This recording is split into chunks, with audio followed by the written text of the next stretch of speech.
Gaganda ng bahay guys. So, yan. Sana ganyan din yung bahay sa Pilipinas.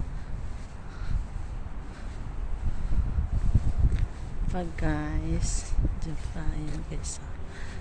Actually, kahit malamig, naglalakad ako.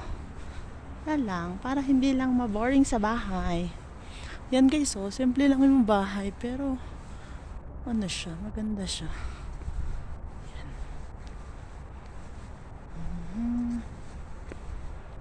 Yan guys, mga bahay-bahay. Mga kabahayan dito sa Canada, yan guys. Malapit ang Halloween. Meron na silang aswang. Guys.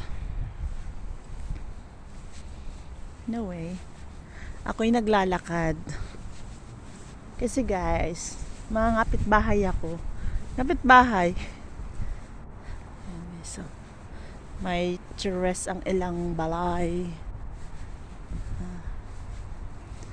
Ganda ng bahay dito sa Canada guys. Kaso nga lang, maganda din yung presyo. Presyo. Maganda din yung presyo. Alas naman ito kila Ate Michelle.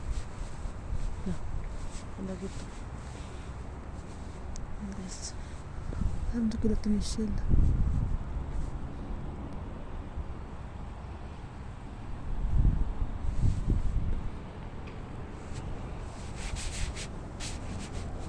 $1.5. Bakit nila Ate Michelle?